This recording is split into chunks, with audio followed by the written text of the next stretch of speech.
نبی کریم صلی الله علیه وسلم واقعہ دا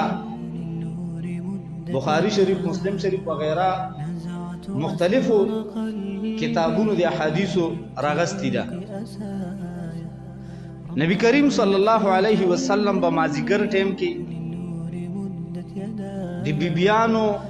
په کور باندې ګرځیدو لګ لګ ټیم به ټولو کرا تیرولو ارچا کور ته بدلو خپل بیبیانو خواته یولس بیبیانې وې د نبی علیه السلام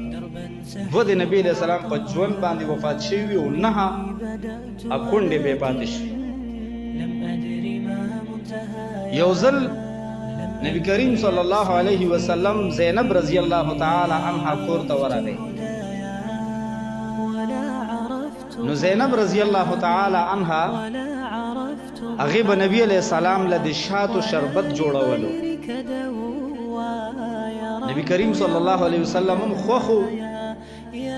نو پاغه باندې به لک ټیم هغه کرا واغستو تیر بشو شربت به تیارولو سکلو به بهر حضرت عائشہ صدیقہ رضی اللہ تعالی عنها او حفصہ رضی اللہ تعالی عنها یو دی ابو بکر صدیق رضی اللہ عنہ لور ته بل دی عمر فاروق رضی اللہ عنہ او دا دواړه د نبی علیہ السلام بیبی خو زینب رضی اللہ تعالی عنها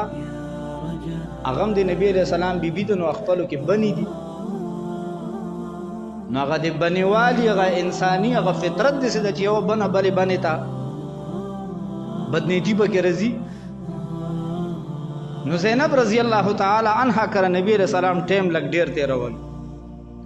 نو عائشہ رضی الله عنها او حفصہ رضی الله تعالی عنها اخپلو کې صلاو کا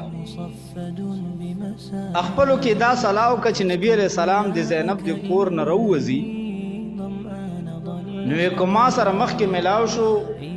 زب ورته ویم چې تاسو د خلینا د مزافیر بوی رزي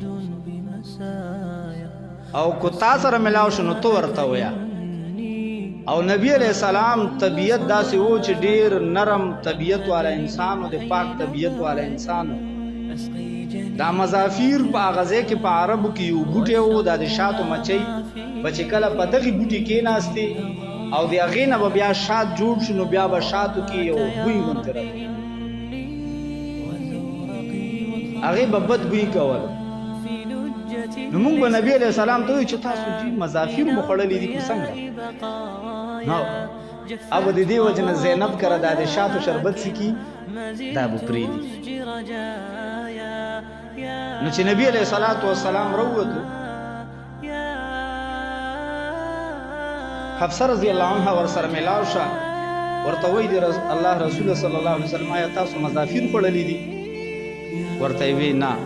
وی چې تاسو نه مزافیر بوی رزي ویخه ما خو شاتو شربت زینب کرا اوس کلو وی نه جی مزافیر بوی در نرزي نو نبی علیہ السلام قسم خوړو وی د نن نفس بزو د شاتو شربت نس کما ځکه پته نه لګي کېدی شي مچۍ په مزافیرو ناست وي د هغې وجې نه بوی رزي نو پیغمبر علیہ السلام طبیعت ډیر پاک طبیعتو نو قسم یې وخوړو وی نن نفس به زه چې کم دی نو مزافیر او د شاتو شربت به زه نس کم شات به نه خورم خو وی زینب ته داسې مه وایي یاسې نه زینب خفه شي بیا به وایي چې ما والا په مینې شات تیارول شربت تیارول اوس د چې کم دی نو هغه په ځان بند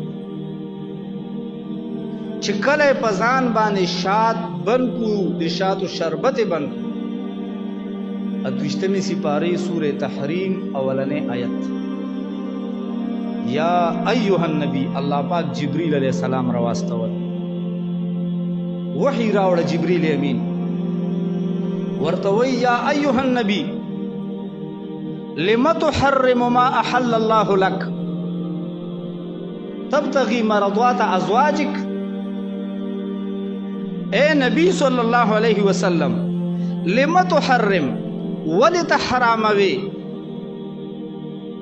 حرامي غني ما هغه سیز احل الله لك چې الله تعالی څه کړی دا حلال کړی دا شاد الله حلال کړی دي او تا په ځان څه کل حرام کل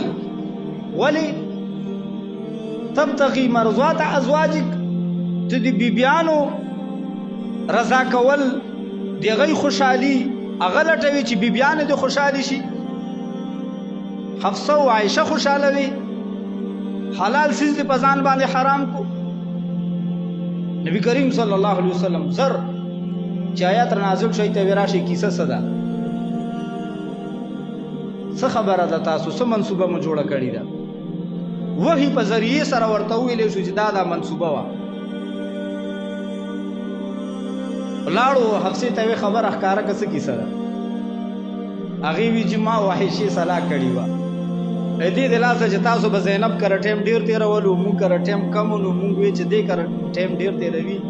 چې بس در دې هغه د کور نه فارغي کې مونږ لرزي.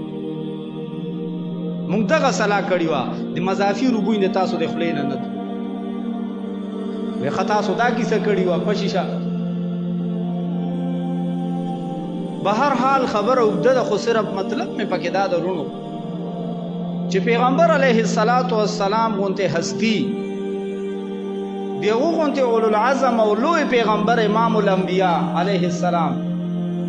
هغه ته الله دا واک او اختیار نه دا ورکړی چې حلال سیز دي سکی حرام کی. نو الله مو بخدی مولا سے ابو دی پیر سے ابو دی میاں سے پخلی حلال چرته حرامي کی او حرام چرته حلالي. نو دغه غلطی دغه قباحت دا په يهودو کې موجودو چې هغه اتخذوا احبارهم ورهبانهم اربابا من دون الله. نو عدی ابن حاتم رضی الله تعالی عنہ هغه ته نبی علیہ السلام وی چې توای چې مونږ خپل مولیان او پیران په خدایي نه ونیولي. نو ته تاسو ته چې مولا سه او پیر سه بووي چې دا سیز حلال ده تاسو حلال ګڼلو کو نه وي او وی چې وی دا حرام ده حرام ګڼلو کو نه وي او وی هم تک ربوبیت ده دغه په خدایي سره منل دي. رونو کو دغه قباحت په يهودو کې موجودو نن په دې زمانه کې نن په مونږ کې موجود. ما درته وی چې مونږ د خپل دینی مشر او دینی پېښوا دینی لیډر سیاسی لیډر دغه په خلی باندې حلال چیز حرام او حرام چیز څه کوو حلال